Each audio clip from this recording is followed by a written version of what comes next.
Salam, puji Tuhan, kami dari ASI Jakarta tetap setia dan sukacita untuk memberikan diskusi pendalaman Alkitab melalui pelajaran Sekolah Sabat. Para penulis sudah hadir, ada Pak Tobing, apa kabar Pak Tobing? Shalom, puji Tuhan, kabar baik Pak Darwis. Demikian juga harapan kita kepada saudara-saudara dimanapun kita berada Pak Darwis. Amin. Ada Pak Fajar juga, apa kabar nih Pak Fajar? Puji Tuhan, luar biasa Pak Darwis. Shalom buat untuk pemirsa dimanapun saudara berada. Amin. Tentu yang tak asing lagi ada Pak Adri Kaunang. Apa kabar Pak Adri? Shalom saudara dan saudariku dalam Yesus Kristus. Tetap semangat, Tuhan memberkati saudara dan saudari. Amin. Baiklah, sebelum kita mulai diskusi pendalaman Alkitab ini, mari kita berdoa. Kami minta Pak Adri untuk memimpin dalam doa. Bapa di sorga, terima kasih topik yang akan kita bahas yang dirancang oleh Rasul Paulus adalah kata saudara. Adalah Yesus Kristus yang mengatakan kepada kita bahwa kita adalah saudara-saudari yang luar biasa. Terima kasih Bapak, berkati pelajaran ini, minta hikmat dari sorga, berkati para pemirsa, dalam nama Yesus Kristus kami sudah berdoa. Amin. Amin. Baik, para pemirsa, kita akan mulai diskusi pendalaman Alkitab ini melalui pelajaran Sekolah Sabat. Kita minta Pak Tobing untuk menguraikan apa sih yang akan kita cover kali ini, Pak Tobing. Silakan Pak Tobing. Baik, terima kasih Pak Darwis. Pemirsa yang diberkati Tuhan, pelajaran kita minggu ini merupakan rangkaian dari pelajaran minggu sebelumnya. Jika pada minggu sebelumnya kita melihat menitik beratkan porsi Yesus sebagai Allah, maka pada saat ini kita akan mendalami apa-apa saja yang Yesus lakukan sebagai manusia. Ya, jadi kita akan melihat bagaimana kemanusiaan Yesus ketika dia di dunia ini. Di ayat hafalan tertulis dalam Ibrani 8 ayat 1, karena anak-anak itu adalah anak-anak dari darah dan daging, maka ia juga sama dengan mereka dan mendapat bagian dalam keadaan mereka, supaya oleh kematiannya ia memusnahkan dia, yaitu iblis yang berkuasa atas maut. Jadi kembali ayat ini menginspirasi kita bahwa Yesus itu anak Allah. Yesus itu adalah Allah. Ya, tetapi dia menjadi manusia, lebih rendah daripada para malaikat yang tadinya dia adalah pencipta atas malaikat itu. Namun sekarang dia lebih rendah dari para malaikat. Dan dia berasal dari darah dan daging, sama seperti kita. Kalau berasal dari darah dan daging, maka mengalami kelemahan-kelemahan sebagai manusia. Nah, keistimewaannya nanti di dalam satu minggu ini kita penekanannya adalah bahwa kita anak-anak manusia itu dianggap saudara oleh Yesus. Nah, ini luar biasanya Pak Darwis. Ya, tidak saya kalau misalnya katakanlah ada seorang yang terkenal punya kehebatan luar biasa, tiba-tiba dia menganggap saya saudaranya, saya bangga sekali Pak Darwis. Apalagi ini oknum, ya, Yesus yang mengangkat kita sebagai saudaranya, padahal dia adalah pencipta, dia adalah imam besar. Nah, inilah yang akan kita lihat dalam satu minggu ini Pak Darwis, seperti apa gambaran Yesus sebagai manusia dan bagaimana indahnya kita ketika kita sebagai anak manusia dia sebut sebagai saudaranya. Itulah yang akan disampaikan oleh para panelis kita, dan mengapa sama seperti di hafalan. Kenapa dia harus menderita dan apa tujuannya? Ya, kalau kita lihat di hafalan, tujuannya tidak lain tidak bukan untuk mengalahkan iblis, tapi jalan untuk mengalahkan iblis itu yang sangat terjal Pak Darwis. Dia harus menjadi anak manusia seperti kita yang berasal dari darah dan daging. Ya. Terima kasih Pak Darwis. Ya, baik Pak Tobing. Saya ke Pak Adri dulu nih. Pak Adri, saudara sebagai penebus, mungkin bisa diuraikan Pak Adri. Silakan Pak Adri. Oke, shalom para pemirsa dimanapun sudah berada, tetap semangat ya. Kalau kita lihat beberapa pelajaran sebelumnya, Rasul Paulus ini memang selalu menguraikan bahasa-bahasa sopan santun, ya, bahasa-bahasa kebersamaan. Itulah sebabnya beberapa ayat yang lalu saya sudah sebutkan, antara lain Ibrani 10 ayat 25 dan Ibrani 10 ayat-ayat yang lain mengatakan bahwa kata saudara itu adalah saling menasihati, saling menguatkan, saling memberi, ya. Itu konsep Rasul Paulus. Mengapa? Itulah sebabnya Rasul Paulus mencatat di dalam buku Ibrani 2 ayat 11. Kata saudara ya, Ibrani 2 ayat 11. Tetapi yang menarik di sini adalah kata penebus. Oke? Mari kita lihat beberapa pengalaman dari bangsa Israel di dalam buku Imamat pasal 25 ayat 25 sampai 27, 47, 49 ya. Saya tidak mengkhotbahkan tentang kata tahun Yobel, tetapi dikatakan bahwa tahun ini adalah tahun Sabat ya. Tahun Sabat yang agung. Artinya kata agung ini adalah maha besar, maha dahsyat, maha power, dan sebagainya. Di mana kalau kita saat ini mendengarkan kata utang-utang, artinya utang-utang saudara akan dihapuskan. Oke, nomor satu. Yang kedua, kepemilikan diklaim kembali. Ya, jadi kalau saya mungkin umur 100 tahun, 50 tahun lalu saya menjual harta saya, maka akan dihapuskan atau dikembalikan. Ya, dalam bahasa Imamat pasal 25. Dan yang terakhir adalah kita diproklamirkan sebagai seorang yang bebas dari tawanan. Nah, itu konsep tahun Yobel. Yang kedua, di dalam buku Imamat pasal 25 juga mengatakan bahwa dihubungkan dengan bilangan pasal 35 ayat 9 dan selanjutnya bahwa ada juga pembalas darah. Ya, saya tidak uraikan ini tapi jelas sekali bahwa kalau ada saudara saya dilakukan tidak semestinya oleh orang lain, maka saya akan berhak untuk melakukan hal itu. Tetapi kita mengambil beberapa kesimpulan yang sederhana. Bahwa kata saudara dalam Ibrani 2 ayat 11 ini menggambarkan bahwa kata-kata ini tidak bisa dimiliki oleh saudara dan saudari seperti yang Rasul Paulus katakan lalu. Kelebihan dari saudara kita ini adalah dia, Yesus Kristus. Dia adalah pencipta yang sanggup menembus segala masalah yang disebut dalam buku Roma 6 ayat 23. Kita tidak dapat ya, kita tidak ada harapan untuk dapat menebus dosa saya dan saudara. Hanya Yesus, itulah sebabnya dikatakan saudara sebagai penebus. Inilah kelebihan dari Trinitas. Inilah kelebihan dari Yesus Kristus. Saya bisa menebus Pak Darwis atau sahabat-sahabat yang lain dengan uang mungkin 1-2 juta ya. Tetapi saya tidak bisa menyelamatkan saudara-saudara saya dengan kata penebus yang sejati. Yesus sudah mati bagi saya dan saudara. Yesus sudah bangkit. Dan satu harapan yang luar biasa. Dikatakan di dalam buku Hosea 13:14. Dipulihkan, dibalikan, ya, dicocokkan kembali. Dan hanya Yesus sumber kekuatan yang luar biasa. Itu Pak Darwis sedikit pemahaman tentang saudara atau Yesus Kristus sebagai penebus yang sejati. Shalom saudara-saudara. Baik Pak Adri, ini hanya pemikiran aja Pak Adri. Yesus telah menolong kita ya dari kematian dosa dan menyatakan dia saudara kita. Nah, apa yang dapat kita buat Pak dalam membantu saudara ataupun keluarga kita sendiri Pak? Ya, itulah sebabnya Pak Darwis memang dasar dari Rasul Paulus selalu balik kepada kata iman Pak Darwis ya. Iman. Kalau kita ingin ditebus oleh Yesus, maka kita harus melakukan hal yang baik kepada saudara-saudara kita, ya. Itulah sebabnya satu statement yang baik, jangan menjauhkan diri kita dari apa? Tempat-tempat ibadah, tempat-tempat yang kudus. Artinya ada satu pertemuan. Nah, dalam pertemuan itu biasanya dibicarakan tentang kasih, iman, pengharapan, kuasa Yesus Kristus ya, yang sanggup menolong saudara dan itu Pak Darwis yang bisa saya jawab. Baik Pak Adri. Saya mau ke Pak Fajar ini, Pak Fajar. Tidak malu menyebut mereka saudara.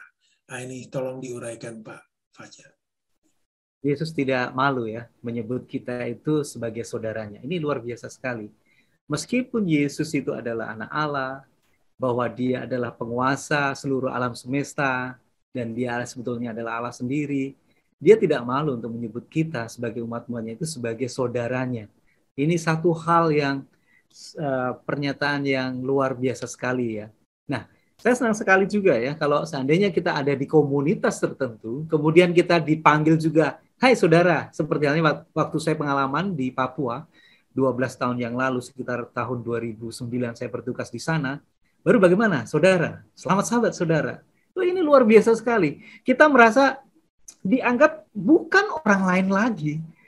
Karena dianggap sebagai saudara ya, saudara seiman, saudara seiman di dalam Yesus. Ini satu hal yang luar biasa. Namun kenyataannya Pak Darwis, banyak di para pembaca Ibrani ini setelah dia melihat begitu banyak penderitaan yang harus mereka alami, jadi mereka berpikir, aduh, pada waktu saya terima Yesus, kenapa penderitaan begitu banyak? Tapi ada satu nasihat yang terbaik. Bagaimana Paulus ini memberikan tantangan kepada orang-orang Ibrani untuk tetap teguh percaya kepada Tuhan, bahwa Tuhan Yesus yang mereka terima itu adalah Tuhan Yesus yang penuh dengan kesetiaan ya, dan menganggap dia sebagai saudara seiman. Nah, pernyataan ini juga terinspirasi kisah tentang Nabi Musa. Kita tahu bahwa Nabi Musa itu diangkat oleh Firaun, dan dia adalah seorang pangeran yang luar biasa, disenangi oleh tentara, memperoleh satu pendidikan yang luar biasa di Mesir. Pada waktu itu adalah negara atau bangsa yang memiliki budaya yang tinggi itu adalah Mesir ya. Bagaimana Musa itu dididik di satu negara menjadi seorang pemimpin militer, disenangi oleh tentara-tentara di Mesir. Namun dan satu hal lagi, dia digadang-gadang sebagai cucu daripada Firaun yang akan menggantikan sebagai Firaun berikutnya.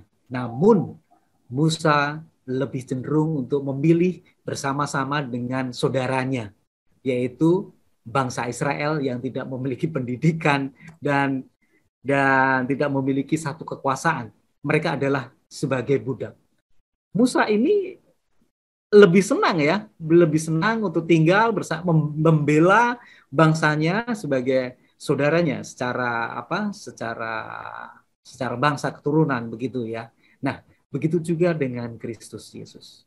Yesus sudah meninggalkan tahtanya dan dia menjadi manusia dan mengangkat kita sebagai saudaranya. Dan ini Yesus tidak malu ya untuk menyebut kita sebagai saudara seiman, bahwa kita bukanlah orang lain lagi, kita menjadi satu sahabat yang terbaik. Demikian Pak Daris.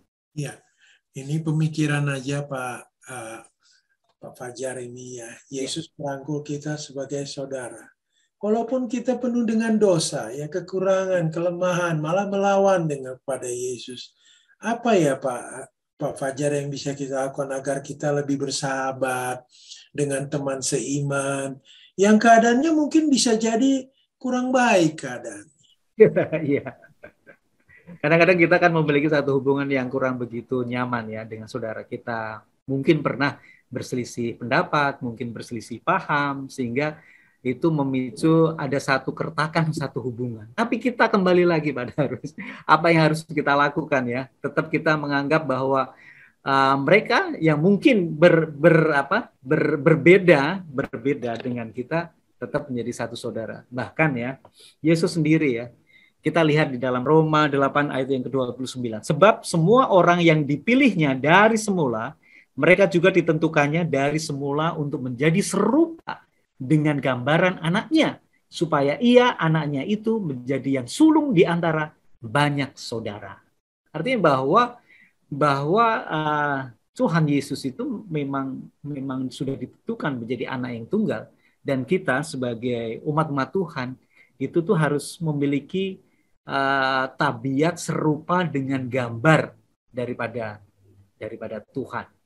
Sehingga Tuhan Yesus yang kita sembah itu menjadi satu saudara yang sulung di antara banyak saudara. Nah sekarang kalau Yesus saja menganggap kita itu sebagai saudara, kan kita sebetulnya orang berdosa ya. Bagaimanapun juga kita sebagai orang-orang yang berdosa yang tidak memiliki satu pengaruh yang kuat, namun Tuhan masih tetap menganggap kita sebagai saudara.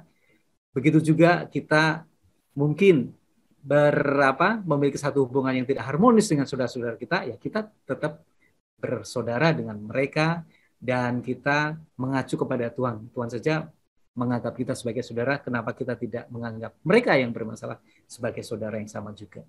Demikian Pak Daris. Iya, baik Pak Fajar. Saya mau kembali ke Pak Tobing ini. Pak Tobing ini judulnya menarik ini. Daging dan darah seperti kita. Maksudnya apa ini Pak Tobing? Silakan Pak Tobing. Baik Pak Darwis, seperti yang sudah kita jelaskan tadi, Yesus sudah menjadi manusia. Jadi ini benar-benar menjadi manusia Pak Darwis, bukan mirip, bukan menyerupai, bukan seperti. Jadi kalau disebut menjadi manusia ya benar-benar manusia. Artinya ya dia seperti kita, ya ada daging, ada darah. Nah, daging dan darah itu kan Pak Darwis punya kelemahan. Ya, jadi punya kelemahan, punya keterbatasan. Nah, itulah juga secara fisik ya Yesus persis seperti kita, Pak Darwis. Ya, sifat Yesus juga mengadopsi sifat manusia seperti kita. Yang artinya kalau manusia biasa seperti kita bisa mati, Yesus juga seperti itu. Namun perbedaannya Pak Darwis, di dalam kehidupan keimanannya, oleh karena Yesus sebagai anak Allah, dia 100% manusia pada saat di dunia. Dia benar-benar menyerahkan hidupnya selalu bergantung, bergaul kepada Allah. Perbedaan kita dengan Yesus, Yesus tidak pernah melakukan dosa seperti yang manusia lakukan. Kalau secara kemanusiaan kita sama-sama bisa capek, sama-sama bisa bisa saja kita mengalami penyakit dan punya potensi kematian. Tapi Yesus tidak pernah berdosa. Dia hidup saleh, Pak Darwis. Dia hidup tanpa dosa, tidak bernoda. Nah, ini sekaligus sebenarnya menjadi satu motivasi bagi kita. Ya, kita sebagai manusia yang berdosa, kecenderungan kita berdosa, sama seperti Yesus juga, dia manusia seperti kita, punya kecenderungan berdosa. Tetapi Yesus tidak berdosa oleh karena Yesus selalu bergaul dengan Allah. Yesus juga seperti kita sama-sama butuh juru selamat, tetapi uniknya dialah yang ditugaskan Allah menjadi juru selamat. Oleh karena itu ya Yesus itu punya tugas yang sangat berat ya, karena kalau dia sampai gagal, kalau dia menghidupkan hidup daging dan darah seperti kita manusia itu yang dia hidupkan, artinya sifat-sifat kelemahan manusia itu yang dia hidupkan, maka dia gagal sebagai juru selamat dan dia pun butuh juru selamat, dan kita tahu tidak ada juru selamat lain selain dia. Nah, jadi ini menjadi motivasi bagi kita Pak Darwis. Ketika kita melihat Yesus hidup selama di dunia, bergaul hidup saleh dengan Allah, maka kita pun dimungkinkan kan di dalam Matius 5 ayat 48, karena itu haruslah sempurna sama seperti Bapamu yang di surga juga adalah sempurna. Ini sebenarnya satu harapan karena Yesus sudah tunjukkan itu Pak Darwis. Tapi memang harus punya kebergantungan. Jangan pernah kita merasa bahwa kita ini mampu atas hidup kita. Kalau begitu kita merasa bahwa kita mampu mengendalikan hidup kita tanpa ketergantungan kita kepada Allah, maka sifat kedagingan kita itulah yang menguasai, maka kita akan jatuh ke dalam dosa. Jadi saya pikir Pak Darwis, ya ini satu karunia yang luar biasa, kehadiran Yesus ya yang telah memiliki daging dan darah seperti kita, tetapi dia benar-benar mengabdikan hidupnya untuk pekerjaan Allah, dan dia benar-benar dituntun oleh Allah sehingga dia bisa mengemban misi sebagai juru selamat. Itulah Pak Darwis yang dimaksud di dalam pelajaran kita hari ini. Ya, ini hanya pemikiran aja Pak Tobing ya. Kita Yesus sudah ada juru selamat kita Pak Tobing ya. Tapi terus saja kita melakukan dosa, ini nggak berhenti-berhenti. Apa Pak Tobing yang kita bisa lakukan supaya kita jauh dari dosa ini Pak Tobing? Silakan Pak Tobing. Nah, itulah Pak Darwis. Kita sebenarnya sudah diajarkan Yesus sebagai juru selamat kita. Tapi kadang-kala kita mencari juru selamat yang lain. Ya, sudah kita tahu tidak ada juru selamat yang lain. Yesus satu-satunya juru selamat, tapi kita masih siapa tahu ada penyelamat yang lain gitu ya. Ketika kita susah, kita tiba-tiba pergi ke orang pintar gitu kan. Kita pikir dia penyelamat kita gitu ya. Nah, jadi supaya kita tidak jatuh lagi ke dalam dosa. Sama seperti yang saya jelaskan tadi Pak Darwis, kenapa Yesus bisa tidak berdosa padahal dia hidupnya, tubuhnya memiliki darah dan daging seperti kita. Karena dia selalu bergantung kepada Allah Pak Darwis. Itu aja Pak Darwis. Dia tahu bahwa kalau dia tidak bergantung, gagal misinya Pak Darwis. Ya, saya pikir kita juga seperti itu. Kalau kita tidak bergantung, keberadaan kita di dunia ini akan sia-sia. Makasih Pak Darwis. Ya, baik Pak Tobing. Saya mau kembali ke Pak Adri Kaunang. Pak Adri Kaunang, disempurnakan melalui penderitaan. Wah, ini bisa sempurna karena penderitaan, Pak Adri. Tolong diterangkan ini, Pak. Silakan, Pak. Oke, sahabat-sahabat dimanapun saudara berada, saya mencoba memberikan beberapa analisa positif bahwa pelajaran ini adalah pelajaran cara pandang Allah antara Allah Bapa dan Allah Anak, ya. Ibrani mengulas beberapa kata Allah dan anak. Artinya kita memang tidak bisa menggali lebih dalam apa arti dari mufakat, ya, musyawarah antara Allah dan Yesus Kristus dan juga Roh Kudus. Tetapi Rasul Paulus terlalu berani, ya. Itulah sebabnya dikatakan dalam buku Ibrani 5 ayat 8 dan 9. Dia katakan bahwa dan sekalipun ia adalah anak, ia telah belajar menjadi taat dari apa yang telah dideritanya. Itulah sebabnya kata disempurnakan ini adalah bukan kata Rasul Paulus. Ini adalah konsep Allah. Mari kita lihat dalam Ibrani 2 ayat 10. Ya, dikatakan Yesus harus mati di kayu salib sebagai korban agar Bapa dapat memiliki sarana yang sah untuk menyelamatkan kita.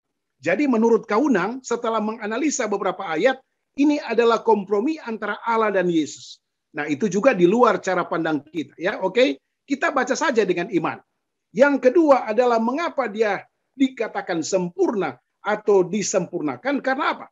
Karena pengorbanannya Yesus juga dapat menyelamatkan kita. Jadi mau diapain oleh Allah, Yesus ini tetap menurut. Nah, itu adalah sebut cycle perfectly. Kesempurnaan hanya ada di dalam Yesus. Karena antara Allah dan Yesus ada, ya, metode-metode pembicaraan secara kealahan. Yang kedua adalah Yesus belajar ketaatan melalui penderitaan. Yesus tidak pernah menderita menurut Ibrani 5 ayat 8. Tujuannya dari Allah adalah Yesus sebagai anak yang kekal. Ingat, kata kekal ini tidak bisa disamakan dengan saya dan saudara. Kekal artinya ya terus-menerus. Dan hanya Allah dan Yesus yang sanggup memiliki kata kekal ini. Dia ditaati sebagai penguasa alam, ya. Dan akhirnya anak Allah yang ditinggikan menjadi anak manusia yang taat. Nah, inilah cara pandang kealahan. Jadi poin yang kedua adalah belajar ketaatan melalui apa? Penderitaan. Kalau saya dan saudara taruh saja korek di tangan kita langsung apa? Berteriak, ya, tidak taat, pasti jatuh dalam pencobaan. Dan yang ketiga, mengapa Yesus ini penting? Penderitaan mengungkapkan Yesus sebagai apa? Imam besar, ya, kita sudah belajar. Yang penuh belas kasihan dan setia. Ibrani 2 ayat 17-18. Kata belas kasihan dan setia ini hanya dapat dimiliki oleh Yesus yang sempurna dan kekal. Itulah sebabnya ada poin-poin yang mungkin bisa ditambahkan sehubungan poin yang ketiga tadi, bahwa karena belas kasihan Yesuslah dia dengan sukarela mati di kayu salib untuk menyelamatkan kita sejak awal. Ibrani 10 ayat 5 sampai ayat yang ke-10. Jadi inilah Pak Darwis dan para pemirsa dimanapun sudah berada, bahwa kata disempurnakan ini adalah rancangan Dewan Musyawarah Allah. Allah Bapa, Allah Anak, dan Roh Kudus. Kita bersyukur karena ada cara pandang dari Rasul Paulus yang mempermudah kita untuk memahami siapa Yesus itu. Siapa Yesus itu? Mengapa? Ya, bagaimana? Cara pandang kita saat ini adalah balik lagi kepada iman. Ibrani 10, Ibrani 11 ayat 1. Kata iman ini sangat penting. Maukah saudara diselamatkan? Maukah saudara bertemu dengan Yesus? Maukah saudara memiliki kekekalan, ya, yang dimiliki oleh Yesus? Bila mana satu kali kelak Yesus akan datang, maka topik yang ditanyakan oleh hamba Tuhan Pak Darwis akan terjawab. Hanya Yesus. Everything is Jesus. Hanya Yesus. Segala-galanya hanya berpusat kepada Yesus Kristus. Ini Pak Darwis yang agak semangat saya bawakan, karena memang Yesus ini luar biasa. Shalom, dan mari kita selalu mempelajari firman Allah. Baik, Pak Adri, ini hanya pemikiran aja ya Pak Adri. Yesus tidak berdosa ya, tetapi mengalami penderitaan yang luar biasa. Ya. Apa yang kita lakukan, Pak, sebaiknya kalau kita lagi didera penderitaan? Oke, memang Rasul Paulus banyak memberikan komentar ya. Walaupun memang kita ini kuat, tetapi daging lemah ya Pak Darwis. Jadi itulah sebabnya pelajaran ini memang berulang-ulang terus Pak. Ya, diberikan kredit terus, dicairkan terus-menerus. Akhirnya ya memang karena ada kebutuhan dari pihak sana dan bisnisnya oke. Nah, balik lagi kepada pelajaran kita. Kita membutuhkan Yesus Kristus setiap saat. Itulah sebabnya dikatakan mari menginjil. Yesus segera datang karena kita sementara menggali firman Allah. Bagaimana kita mau menginjil kalau kita tidak mengetahui produk-produk dari firman Tuhan yang sementara diuraikan oleh hamba Tuhan Rasul Paulus di dalam buku Ibrani. Itu Pak Darwis. Jadi berulang-ulang saya pikir ya, berulang-ulang untuk kita pelajari firman Allah. Itu Pak Darwis. Dan otomatis secara mental, fisik, emosi kita akan lebih apa?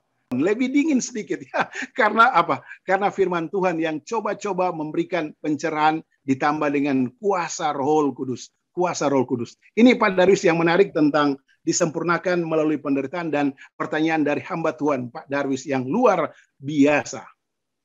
Terima kasih Pak Adri.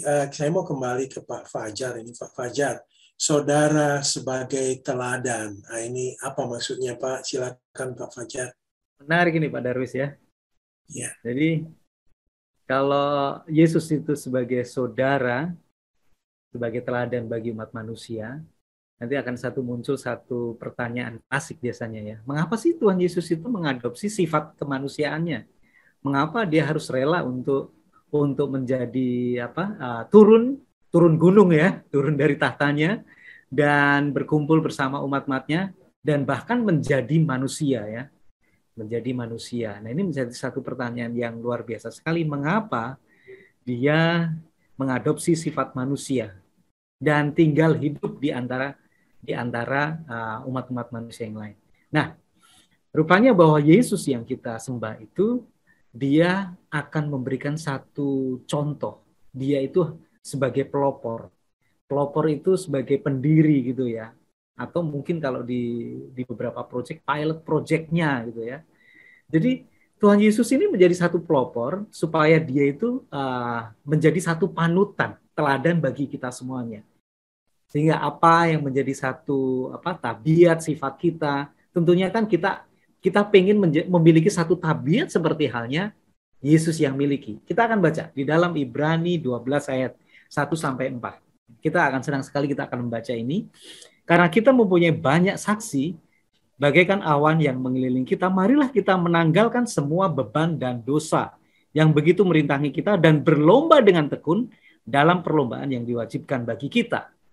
Marilah kita melakukan dengan mata yang tertuju kepada Yesus yang memimpin kita dalam iman dan yang membawa iman kita kepada kesempurnaan, yang dengan mengabaikan kehinaan tekun memikul salib ganti sukacita yang disediakan bagi Dia, yang sekarang duduk di sebelah kanan tahta Allah.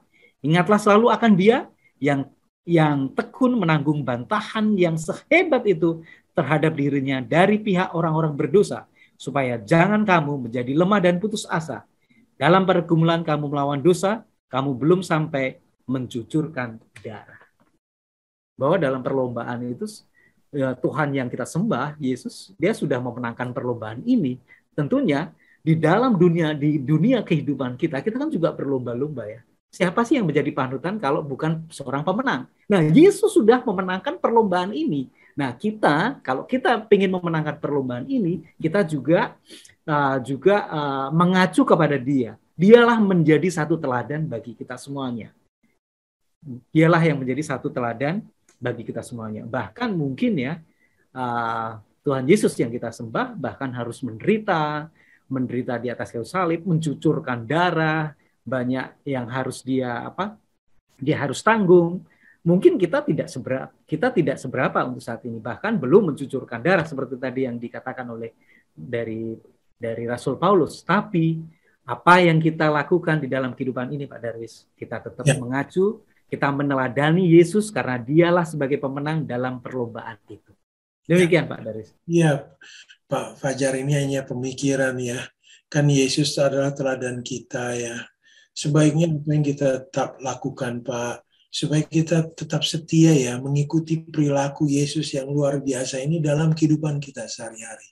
Apa sebaliknya yang kita lakukan supaya kita tetap setia ya kepada Yesus. Tadi seperti halnya tadi dalam ayat yang ke Ibrani 12 ayat yang kedua ya, marilah kita melakukan dengan mata yang tertuju kepada Yesus. Ya. Yesus sudah memberikan satu contoh, dia juga mengikuti kehendak Tuhan. Bahkan pada waktu dia menghadapi satu musuh-musuh, dia berdoa kepada Tuhan dalam Ibrani 10 ayat yang ke-13. Dan sekarang dia hanya menantikan saatnya di mana musuh-musuhnya akan dijadikan tumpuan kakinya. Artinya bahwa Yesus bisa mengalahkan musuh-musuhnya. Dia tetap meminta kehendak daripada Tuhan. Nah, kalau Tuhan Yesus itu sebagai teladan, dia aja mau menuruti kehendak daripada Tuhan. Tentunya kita juga mau menuruti kehendak Bapa kita yang di surga maupun meneladani apa yang sudah dilakukan oleh Tuhan Yesus. Apa sih yang harus kita lakukan tetap setia? Mata kita tertuju kepada Yesus. Jangan sampai kita lengah, Pak Darwis. Jangan sampai kita lengah, kita tetap tertuju, mata kita tetap tertuju kepada Yesus supaya tabiat kita menjadi satu sempurna. Kesempurnaan itu menjadi bagian dalam kehidupan kita. Sehingga nanti setelah kita mendapatkan satu kesempurnaan, tentunya kita akan tetap setia kepada Tuhan Yesus yang menjadi teladan kita. Amin. Baik Pak Fajar, pemirsa dimanapun berada, tidak terasa kita akan akhiri diskusi ini.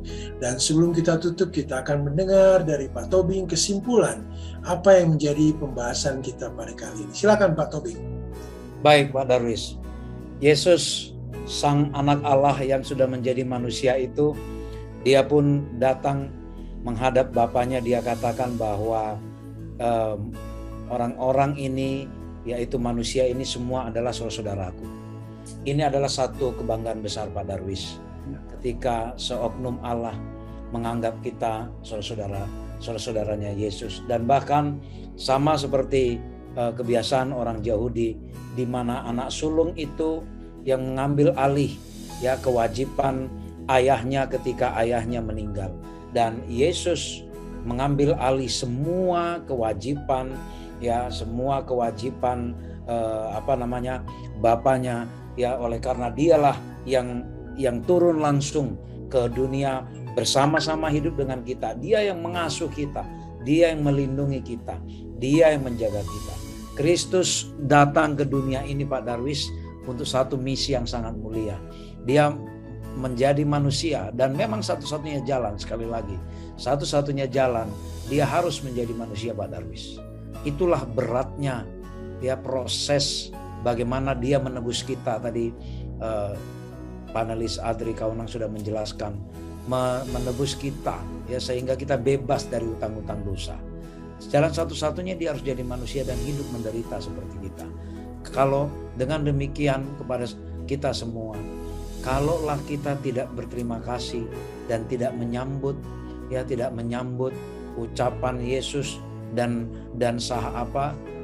sambutan Yesus sendiri yang menganggap kita saudaranya. Dia tidak malu menganggap kita saudara-saudaranya. Bayangkan kalau kita manusia, kita bangga menganggap orang lain yang hebat menjadi saudaranya. Tapi kita orang berdosa yang najis, tapi Yesus dengan bangganya, ini semua saudara-saudaraku. Yang miskin, telanjang, yang jahat, yang najis inilah saudara-saudaraku. Bukankah ini satu belas kasihan yang pantas harusnya kita sambut? Kita harus berterima kasih dengan kebaikan belas kasihan Allah. Sangat disayangkan sekali kalau kita tidak mau menyambut ya Yesus juga sebagai saudara sulung kita. Kiranya Tuhan memberkati kita agar kita menjadi saudara-saudara dari Yesus yang sudah mengaku kita sebagai saudaranya. Nama Tuhan dimuliakan.